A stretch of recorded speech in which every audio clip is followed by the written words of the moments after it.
all know we've got to get there somehow. But I think a lot of the problem is you don't know how you're going to get there. Probably people don't particularly want to be reminded of their own mortality.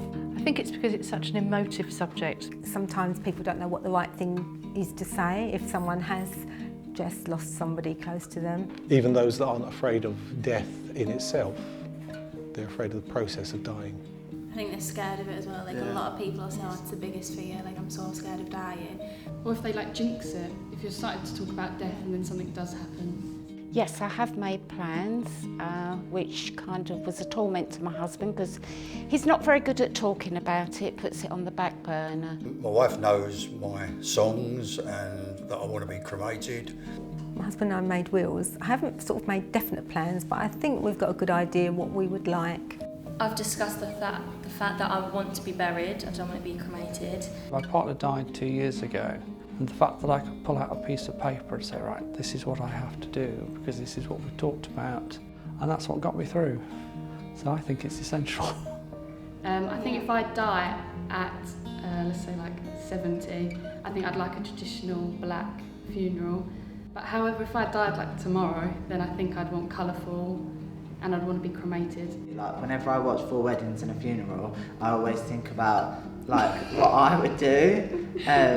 Always look on the bright side of life with a bit of Monty Python. Elvis and I'll blow in bubbles with them tops. I don't think I'd want all black.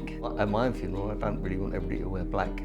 People should just be able to wear what they want. And I think perhaps if I'm really nasty, I might say you've got to come in flares. You didn't like West Ham, though? I do.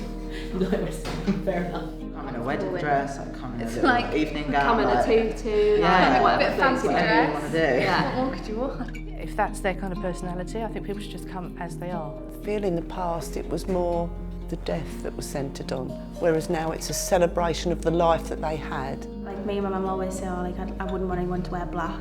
Or like the songs, like you'd say, oh, this would be a good funeral song. Like I think it's more jokiness, like light-hearted conversation. But in reality, like if I actually died tomorrow, I don't think anyone would know what I'd want for my funeral. I'd really like to go and do a tour of America, and particularly I'd like to go to Graceland and Memphis and Tennessee.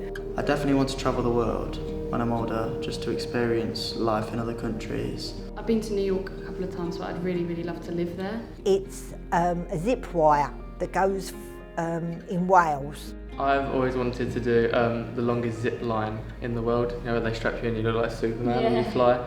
There's one that goes through Las Vegas. I would like to see my children grown up, happy, successful. I've got 4 grandchildren. Yeah, it would be great to sort of see them settled, married and all that sort of thing. Lots of holidays. That's all I ask for in life is lots of holidays. I'd like to live in Australia for a bit. And I especially want to walk the Wall of China. I tend to live day to day and do what I want every day really. So if it's a nice day, even if I've planned to do housework, I wouldn't do it. I'd go out and walk along the seafront. But you're never normally in that mindset, so I guess it is good to think about it that one time and just have that one conversation, so you're slightly prepared, if anything.